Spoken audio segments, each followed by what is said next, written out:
Olá pessoal, vamos falar hoje do sistema respiratório.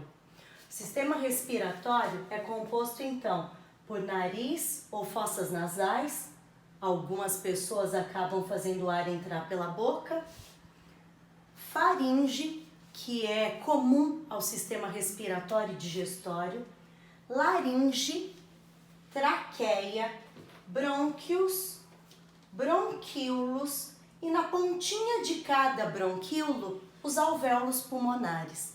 Então todo o pulmão ele é composto por bronquíolos e alvéolos pulmonares. O sistema respiratório ele nada mais é do que uma caixa lacrada. Então a gente fala em caixa torácica lacrada.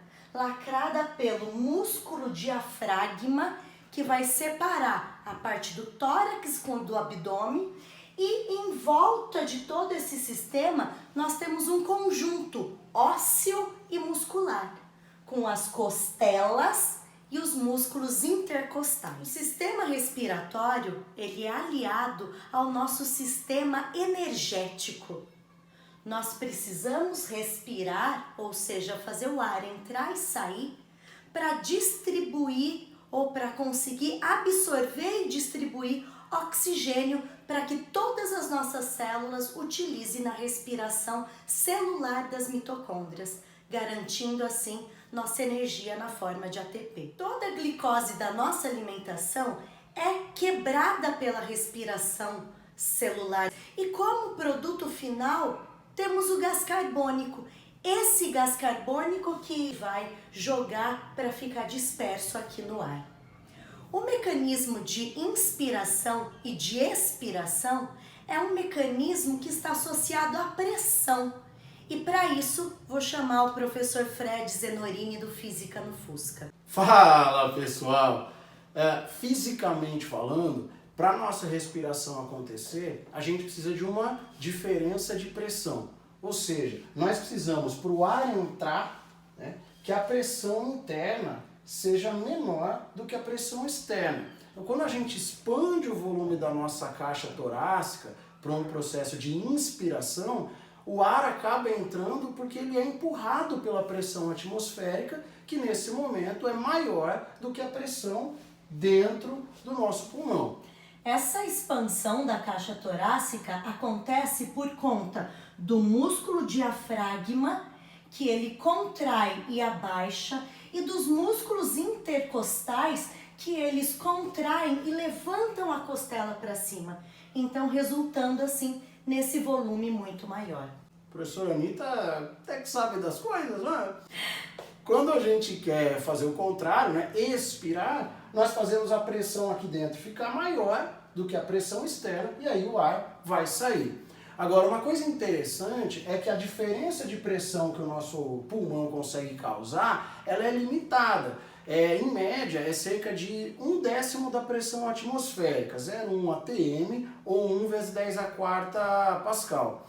Então, por isso que quando você usa aqueles snorkels para mergulho recreativo e tal, ele tem um limite, ele não pode ter mais que 1 metro de comprimento, normalmente ele tem um pouco menos, porque com 1 metro de pressão de água, a pressão de água de 1 metro sobre os nossos pulmões, já não faz com que ele consiga causar essa diferença de pressão, porque 1 metro de coluna d'água vai causar uma pressão aproximadamente de 0,1 atm.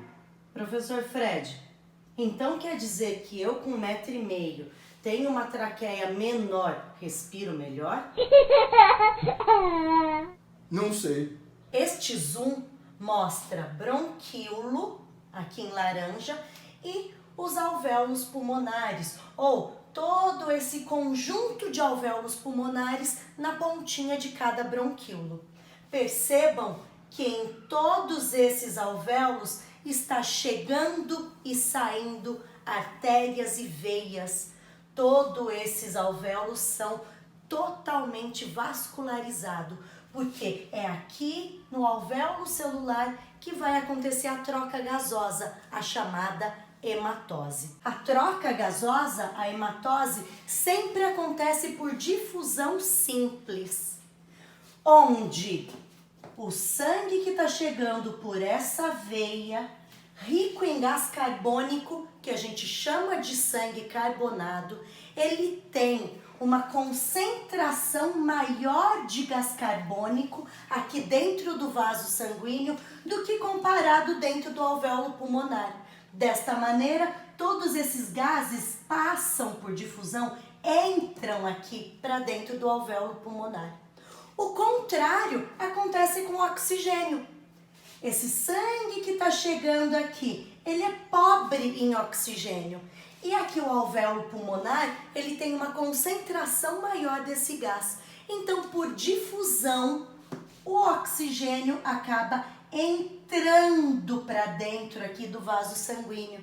E ele deixa de ser, então, uma veia, passa a ser uma artéria. Esse é o processo da hematose. Esse sangue retorna para o coração para ser distribuído para todo o corpo. Hoje não podemos deixar de falar um pouquinho sobre o coronavírus. Coronavírus, ele vai atacar exatamente o sistema respiratório. 80% dos casos, o vírus se instala entre as vias aéreas e a traqueia, o que a gente chama de vias aéreas superiores. Esses casos acabam causando apenas uma irritação nessas vias aéreas e resultando em algumas tosses. Mas 20% dos casos desse vírus atinge os alvéolos pulmonares. E aí está o problema. Os alvéolos pulmonares, eles acabam sendo o principal destino do ar.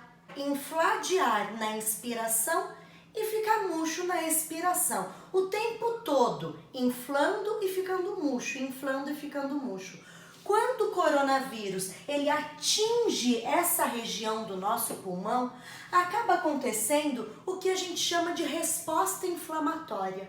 Ocorre um processo que a farmacologia chama de extravasamento de plasma. Então imaginem vocês, esse alvéolo pulmonar cheio de líquido, como é que o ar vai entrar e sair dos pulmões? Por isso, essas pessoas acabam tendo uma dificuldade respiratória e acabam tendo que ir para o hospital e ter essa respiração através de aparelhos. Então, as pessoas vão precisar inflar os seus pulmões artificialmente para que tenha energia para manter-se vivo.